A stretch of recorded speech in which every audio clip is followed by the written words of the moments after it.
फैलने वाली बीमारी के बारे में, ठीक है ना। तो दूषित जल जो होता है उससे दो तरह की बीमारियां फैलेंगी। एक दूषित जल के सेवन से, मतलब अगर हम खराब पानी जो है, जो दूषित जल है उसको अगर हम पी लें तो उससे बीमारियां होंगी। और एक दूसरी बीमारी का प्रकार क्या है, वो दूषित जल के एकत्र होने से बीमारियां फैलती हैं। मतलब अगर आपके आसपास गंदा पानी इकट्ठा हो रहा है तो उससे भी बीमारियां फैलती हैं, ठीक है। तो दो तरह की बीमारियों के बारे में चर्चा करेंगे हम, दो तरह की बीमारी के बारे में हम जानेंगे आज। कौन कौन सी बीमारियां, एक बीमारियां जो दूषित जल के सेवन से होती हैं और दूसरी बीमारियां जो दूषित जल के एकत्र होने से होती हैं। दोनों ही स्थिति खराब है, दोनों ही स्थितियां खतरनाक है। तो दूषित जल के पीने से कौन कौन सी बीमारियां होती है, दूषित जल के पीने से होती है बीमारियां आपकी पेचिश, पेचिश का लक्षण क्या होते हैं, पेचिश लक्षण क्या होते हैं, पेचिश लक्षण होते हैं, खड़े होकर बताओ चमन, खड़े होकर बताओ। पेट में मरोड़ के साथ बार-बार दस्त होना। पेट में मरोड़ होगी और बार-बार दस्त होंगे, है ना। पेट खराब रहेगा, आपको लूज मोशन हो जाएंगे और पेट में मरोड़ भी होगी। तो वो क्या हो गया, वो कौन सी बीमारी है, पेचिश। तो पेचिश के लिए हमें क्या अपना रखना है, हमें क्या बचाव करना है, बचाव ये करना है हमें कि हमें साफ पानी ही पीना है, ठीक है। हमें अस्वच्छ पानी नहीं पीना है, ठीक। तो साफ पानी के लिए मैंने क्या बताया था, सबसे बढ़िया तरीका क्या है पानी का, पानी को आप थोड़ा उबाल लें, 20 मिनट उबालने की कहते हैं, है ना। देखिए थोड़ा कम ही उबाल लें आप, एक बार खौल आ जाए पानी में, अच्छे से पानी खौल जाए, उसको ठंडा कर लें, फिर उसको अपने पीने में प्रयोग करें। तो ये बीमारियां जो है, जो पानी के सेवन से होने वाली बीमारियां हैं वो नहीं होंगी, ठीक है। ये बीमारियां अक्सर हो जाती हैं दूषित जब हम पानी पीते हैं, रखा हुआ पानी पी लेते हैं, है ना। और पानी को हमें साफ रखना है, पानी में कभी भी अपने गंदे हाथ नहीं डालते हैं, पानी पीने का बर्तन अलग होना चाहिए जो हमेशा ढका रहे, ठीक है ना। और जिस बर्तन से हम पानी निकालें उसको भी वो हम ऐसा बर्तन यूज करें जिसकी डंडी थोड़ी लंबी हो। देखो इस तरीके का बर्तन यूज करते हैं पानी निकालने के लिए, ऐसा बर्तन, है ना। इस तरह का बर्तन हो, उसमें थोड़ी डंडी लगी हो, उसकी एक डंडी लगी हो उस तरीके से, तो इसे हम डाल के और पानी निकाल के पी लें उसमें। तो हमारे हाथ, गंदे हाथ जो होंगे उनका कांटेक्ट पानी से नहीं हो पाएगा, पानी साफ रहेगा, ठीक। और अगर हमें कहीं आशंका है, आसपास बीमारी फैल रही है, इस तरह की बीमारी अगर आसपास फैल रही है तो हमें क्या ध्यान रखना है, पानी को उबालना है, पानी को उबालना है। जब पानी खौल जाए उसको ठंडा होने दीजिए, ठीक है। उसको चाहे तो छान लीजिए या ऐसे भी पी सकते हैं, ठीक है। तो उससे जो है आपका काफी हद तक बीमारी से बचाव हो जाएगा। लेकिन अगर बीमारी हो गई है तो हमें क्या करना है, अगर बीमारी हमें हो गई है तो हमें तुरंत डॉक्टर की सलाह लेनी है और डॉक्टर जो दवाइयां बताएं उसको हमें लेना, ठीक। उसके बाद जो बीमारी और कौन सी होती है, टाइफाइड। टाइफाइड एक तरह का बुखार होता है जिसको हम मियादी बुखार भी बोलते हैं, टाइफाइड, इसको हम मियादी बुखार भी बोलते हैं, मियादी बुखार। इसमें क्या होता है, तेज बुखार, भूख न लगना, सिर दर्द, तेज बुखार आएगा, भूख नहीं लगेगी और सर में दर्द होगा, हाथ पैरों में भी दर्द हो सकता है।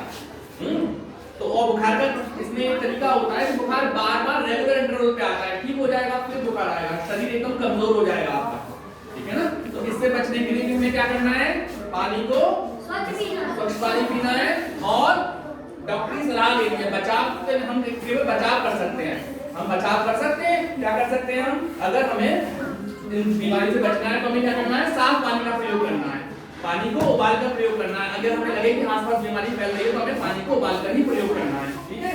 और उसके बाद बीमारी हो जाती है तो फिर हमें डॉक्टर के पास जाना है और डॉक्टर हमें दवाई देगा, उस दवाई को हमें कायदे से जैसे डॉक्टर बताए प्रिस्क्राइब करें वैसे हमें लेना है दवाई को।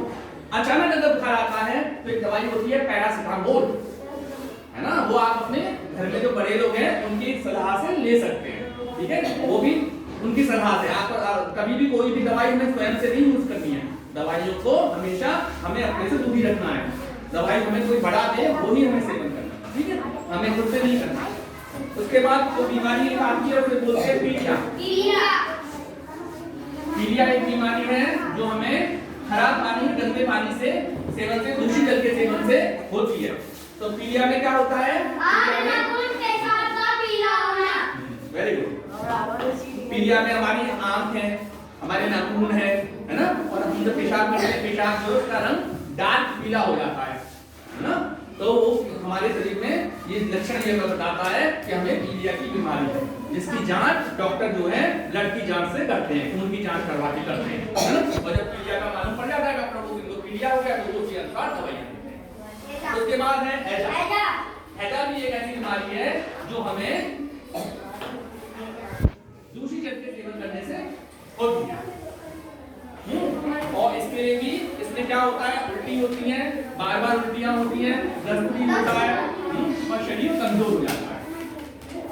इन बीमारियों में क्या होता है कि बार बार उसको उल्टी होती है और दस्त होते हैं। पीलिया में भी मन करता है उल्टी करने का, कमजोर शरीर हो जाता है। टाइफाइड में भी क्या होता है, बुखार जब 4 दिन होता है तो अपने आप प्लेट गिर जाती है, शरीर कमजोर हो जाता है। तो हम क्या करते हैं कि हम ग्लूकोज का सेवन करते हैं।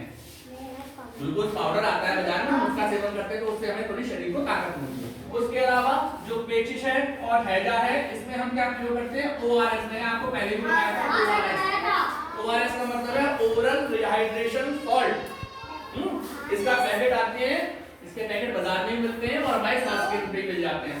उसको हमें 1 लीटर गर्म उबाले हुए पानी को ठंडा करके, उबाले हुए पानी को ठंडा करना है और उसमें फिर हमें ओआरएस का पाउच डालना है। 1 लीटर के लिए पाउच आता है, ठीक है। कुछ छोटे पाउच भी होते हैं जो 1 गिलास के लिए यानी कि 200 ml या 250 ml के लिए पानी के लिए यूज करते हैं, लेकिन जो बड़ा पाउच होता है उसमें लिखा हुआ होता है कि 1 लीटर पानी में आपको डालना है। तरीका यही है, पहले पानी को उबालिए, जब पानी उबल जाए उसको ठंडा होने दीजिए, उसको छानिए और उसमें 1 पाउच ओआरएस का डाल दीजिए और फिर ये रोगी जो है इनको पिला सकते हैं, ठीक है। जब कमजोरी बहुत बार बार उल्टी से क्या होता है कि हमारे शरीर से जो जरूरी हमारे मिनरल्स होते हैं वो निकल जाते हैं, शरीर हमारा बहुत कमजोर हो जाता है और वो स्थिति इतनी खतरनाक होती है कि उससे मृत्यु भी हो जाती है। इसीलिए हम इसको ओआरएस को जीवन रक्षक घोल भी कहते हैं। जीवन रक्षक घोल क्यों? क्योंकि ये जो है हमारे शरीर में जो कमियां हो जाती हैं उल्टी और दस्त से, जो मिनरल्स की जो कमी हो जाती है, जो सॉल्ट की कमी हो जाती है, उसको ये पूरा करता है, ठीक। और मैंने आपको घर में बनाने का तरीका ही बताया था। अगर इमरजेंसी कभी ऐसी आ रही है कि आपको ओआरएस नहीं मिल पा रहा है या उपलब्ध नहीं है कहीं पे, तो आप इसको इमरजेंसी के तौर पे घर पे बना सकते हैं। आपको क्या लेना है, एक भगोना लेना है, भगोने में 1 लीटर पानी लेना है, भगोने में 1 लीटर पानी लीजिए, उबाल कर ठंडा करिए इसे। 1 लीटर पानी को उबाल कर ठंडा करना है, करें, ठीक है। फिर इसमें डालना है नमक, नमक चुटकी भर, चुटकी भर नमक, चीनी 4 चम्मच, लगभग 4 बड़े चम्मच चीनी डालनी है। नमक का स्वाद इतना होना चाहिए पानी में जो कि हमारे आंसुओं का जो टेस्ट होता है लगभग इतना नमकीन पानी होना चाहिए। उसमें आपको 4 चम्मच चीनी डालनी है। 4 चम्मच चीनी डालने के बाद इसको अच्छे तरह से घोल लेना है, मिला लेना है इसको और उसको रोगी को आप दे सकते हैं इन केस ऑफ इमरजेंसी। अगर वो जो ओआरएस है, ओआरएस का जो पाउच है आपको नहीं मिल पा रहा है तो ये भी ओआरएस का ही पूरा काम करता है और बहुत जगह पे इसने बहुत जानों को बचाया। ये जो घोल हम घर पे बना रहे हैं, ठीक है। बस स्वच्छता का ध्यान रखना है, पानी उबाल कर ठंडा किया हुआ होना चाहिए, ठीक है। और चीनी की और नमक की मात्रा सही अनुपात में होनी चाहिए। ज्यादा भी हो जाएगी तो भी वो दिक्कत ही करेगी क्योंकि वो खींच देगी शरीर से, ठीक है ना, वो शरीर में फिर सूट नहीं हो पाएगी। इसलिए पानी जो है उतना ही नमक उतना ही चीनी में डालनी है। नमकीन होना चाहिए पानी और चीनी थोड़ी में डाल के 4 चम्मच 4.5 चम्मच डाल सकते हैं, बड़े चम्मच को 4 चम्मच, ठीक। तो ये तो रही वो बीमारियां जो कब होती हैं, जब हम दूसरी जल को पी लेते हैं, है ना, ये उनसे होती है। लेकिन दूसरी जल का हमारे आसपास के वातावरण में इकट्ठा होना वो भी बहुत खतरनाक है ना। जब क्या होता है कि जब दूसरी जल जो होता है वो हमारे आसपास में इकट्ठा होता है तो उसमें क्या होता है, विभिन्न प्रकार की बीमारियों के जो कीटाणु हैं वो पैदा हो जाते हैं, है ना। वो भी किसी न किसी रूप में हमें दिक्कत कर सकते हैं, हमारे लिए परेशानी खड़ी कर सकते हैं। और सबसे बड़ी समस्या क्या है, मच्छरों का पनपना। जो दूषित जल होता है उसमें जो है, जो आसपास हमारे दूषित जल इकट्ठा हो जाता है उसमें जो है मच्छर पनपते हैं और मच्छरों से बहुत सारी बीमारियां होती हैं, ठीक है। तो दूषित जल से बीमारियां जो पैदा होती है वो कौन सी है, पहली दो बीमारी है मलेरिया, डेंगू।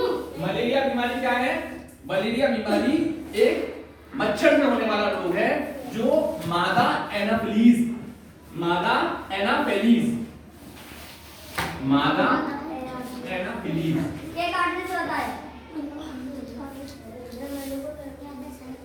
मादा एनाफिलीज मच्छर जो होता है ये इसको काट, ये जब मनुष्य को काटता है तो उसको मलेरिया रोग हो जाता है ना।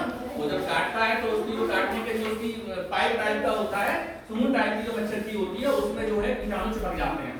अब वो जब किसी मनुष्य को काटता है तो उसके ब्लड में वो घुल जाते हैं, जिसकी वजह से हमें जो है मलेरिया रोग हो जाता है।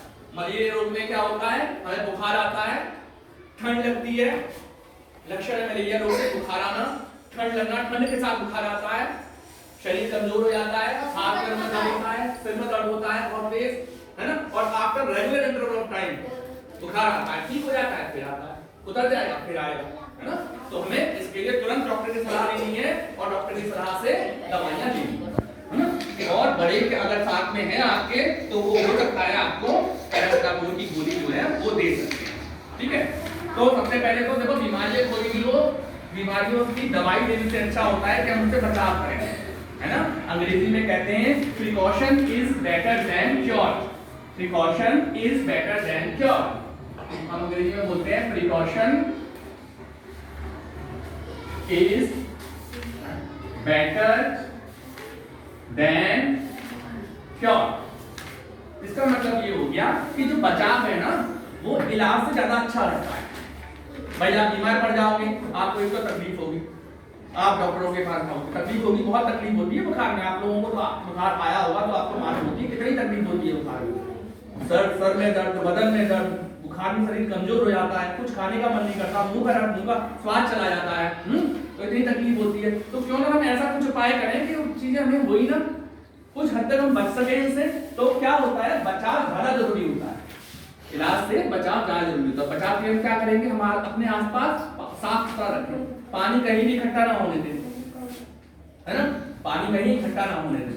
और मच्छरदानी का प्रयोग करें, जब हम सोए तो मच्छरदानी का प्रयोग करें। शाम के वक्त पूरे कपड़े पहन लें जिससे कि हमारे हाथ ढक जाएं, जिससे मच्छर उसको काट ना पाए, हमारे शरीर के अंगों को न काट पाए, ठीक है। इस तरीके से रहें। और जो मच्छर जलाने वाली जो क्रीमें होती हैं, मच्छर भगाने वाली क्रीमें होती हैं, उसको हम यूज करें। कुछ क्रीमें होती है जैसे ओडोमॉस है, उसको हम लगाएं, इससे मच्छर भाग जाते हैं। और जो मच्छर भगाने वाली अगरबत्तियां होती हैं, कॉइल्स होती हैं, है ना, वो पहले कछुआ छाप आती थी एक, अब बहुत सारी क्वालिटी आने लगी है, गुड नाइट आने लगी है, उसको हम यूज करें। जब हम अपने पास लगा दें उसको, मच्छर भाग जाते हैं उससे। कुछ धुआं कर सकते हैं हम, जो कंडे वगैरह होते हैं हमारे गाय भैंस के कंडे, उसमें लेकर हम धुआं करते हैं, उसमें थोड़ा नीम की पत्तियां डालते हैं, उससे ही मच्छर भाग जाते हैं, है ना, उससे ही मच्छर भागते हैं। तो उनका उससे हम अपने आप को बचा सकते हैं, ठीक है ना। पानी को निकाल भी नहीं सकते हैं, हटा भी नहीं सकते हैं उस पानी को, इतना पानी है कि हम नहीं हटा सकते। तो क्या करते हैं, उसमें तेल जो होता है, मिट्टी का तेल, वो डाल देते हैं। तो मिट्टी का तेल डालने से क्या होता है, जो मच्छर जो होते हैं ना, मच्छर पानी, आप कभी देखो तो मच्छर पानी के ऊपर बैठ लेते हैं, है ना, बैठते हैं ना मच्छर पानी के ऊपर। तो वो मच्छर पानी के ऊपर तभी बैठ पाते हैं क्योंकि पानी जो है उनको बैठने के लिए सतह उपलब्ध करा देता है कि हाँ तुम उस पे बैठ लो। पानी, मिट्टी का तेल जो होता है वो हल्का होता है, पानी के ऊपर तभी तो आता है, वो कभी हल्का होता है, लेकिन उस पे मच्छर नहीं बैठ पाते हैं। अगर बैठेंगे तो डूब जाएंगे। तो उनका वो जो बैठने की सतह होती है, उनकी आराम गाह जो थी जिसमें वो आराम करने बैठ जाते थे पानी के ऊपर, वो नहीं बैठ पाते हैं, है ना। तो उसको डिस्टर्ब हो जाता है, तो फिर हम काफी हद तक मच्छरों से बच नहीं पाते हैं। तो ये हम प्रयोग कर सकते हैं। अगर आसपास हम नहीं पानी को उठा पा रहे तो मिट्टी का तेल डाल दो उसके ऊपर, तो एक सरफेस हो जाएगी मिट्टी के तेल के ऊपर, मच्छर नहीं बैठ पाएंगे उसमें। और मच्छरों के लार्वा भी पानी के नीचे चिपके रहते हैं, पानी की सतह के नीचे चिपके रहते हैं, सतह पे चिपके रहते हैं लेकिन पानी के नीचे रहते हैं, वो भी डूब जाएंगे। तो काफी हद तक आपको उनसे फायदा मिल जाएगा। और उसके बाद उपचार हम डॉक्टर क्या करते हैं, टेस्ट करवाते हैं मलेरिया का, ब्लड टेस्ट होता है, टेस्ट करवाते हैं मलेरिया का, उससे उनको पता चल जाता है कि इस आदमी को ये बीमार है, रोगी को मलेरिया हो चुका है, तो उसी के अनुसार वो दवाई देते हैं। और जो दवाई होती है वो कुनैन नाम की दवाई होती है, उसका हम प्रयोग करते हैं। कुनैन, ये देखो ये जीके का ही प्रश्न है, कुनैन नाम की दवाई होती है जो हम प्रयोग करते हैं इसके लिए, मलेरिया के उपचार के लिए। और ये कुनैन जो मिलती है वो सिंकोना नामक वृक्ष होता है, सिंकोना नामक वृक्ष, सिंकोना नामक वृक्ष की छाल से मिलती है, ठीक है, ठीक। ये आपने मलेरिया के बारे में देखा। इसके बाद अगली बीमारी है डेंगू, है ना। इसको हम साधारण बोलचाल की भाषा में बोलते हैं डेंगू, डेंगू बोलते हैं, लेकिन एक्चुअल नाम इसका है डेंगी, है ना। इसकी जो प्रोनाउंसिएशन है वो डेंगी है, डेंगी। इसकी स्पेलिंग है DENGUE, है ना। तो जो इसकी असल प्रोनाउंसिएशन है, जो इसका सही उच्चारण है वो है डेंगी, है ना। लेकिन साधारण बोलचाल में हम डेंगू बोलते हैं, कोई दिक्कत नहीं है, हम साधारण बोलचाल में डेंगू भी बोल सकते हैं जब सब लोग बोल रहे हैं तो डेंगू भी वही बीमारी है जो मच्छरों के काटने से ही होती है हमें, और इसमें जो है मच्छर है एडीज, इसमें एडीज मच्छर है, ये भी मादा ही मच्छर है जो हमें काटता है। एडीज मादा मच्छर ही नहीं काटता है, नर मच्छर नहीं काटता है, नर मच्छर को हमें काटने की जरूरत नहीं पड़ती है, वो अपना पोषण जो है फूलों के पराग से ले लेता है ना। केवल मादा मच्छर जो होती है जिसको प्रोटीन की ज्यादा जरूरत पड़ती है, तो उसे अंडे देने होते हैं, तो उसको प्रोटीन की जरूरत होती है, तो वो हमें काटती है और हमारे ब्लड से अपना पोषण लेती है, प्रोटीन लेती है, और फिर वो उसको अंडे देने होते हैं, उसको जरूरत होती है ज्यादा प्रोटीन की। बाकी जो नर मच्छर होता है वो अपना काम वैसे ही चला लेता है, वो जो है जो फूल वगैरह होते हैं उनको रस को चूस के ही अपना काम कर लेता है, ठीक है। तो डेंगू के लक्षण भी वही है, बुखार आएगा, तेज बुखार आएगा, शरीर पे लाल दाने भी पड़ जाते हैं डेंगू की स्थिति में शरीर में लाल दाने पड़ जाते हैं, चकत्ते पड़ जाते हैं, ठीक है। शरीर कमजोर हो जाता है, प्लेट गिर जाती है, डेंगू बीमारी में प्लेट गिर जाती है, हमारे शरीर की प्लेट्स जो होती हैं वो गिर जाती है, ठीक है। तो उपचार वही है, उसके लिए हमें डॉक्टर के पास जाना है, डॉक्टर ब्लड टेस्ट करेंगे और हमें उसका उपचार देंगे, दवाई देंगे। इसके बाद एक और बीमारी रह गई आपकी चिकनगुनिया, बस एक लास्ट बीमारी और है, इसके बाद हम बंद करते हैं। चिकनगुनिया ये भी मच्छरों से फैलने वाली बीमारी है, और इसका मच्छर है चिकनगुनिया, ये एक वायरस से होती है, और ये भी जो है एडीज से ही होता है, एडीज, ठीक है, एडीज मच्छर से ही होता है। इसके लक्षण भी ऐसे ही है, और ये दिन के समय काटता है मच्छर, ये और ध्यान रखना है आपको, दिन के समय काटता है मच्छर, जो बाकी मच्छर रात को काटते हैं, लेकिन ये जो मच्छर है ये दिन के समय काटता है, ठीक है। लक्षण लगभग वही है, प्लेट गिर जाएगी आपकी, आपको तेज बुखार आएगा, हाथ पैरों में जोड़ों में बहुत दर्द होगा, ठीक है। और उपचार आपको डॉक्टर के पास जाना है, डॉक्टर आपको ब्लड टेस्ट करेंगे, और ब्लड टेस्ट करने के बाद आपको उपचार देंगे, ठीक है। तो आप लोगों के लिए क्या जरूरी है, बचाव ज्यादा जरूरी है, हमें मच्छरों से बचना है, ठीक है। खूब पढ़िए, खूब इसको याद करिए, और हंसते रहिए, मुस्कुराते रहिए।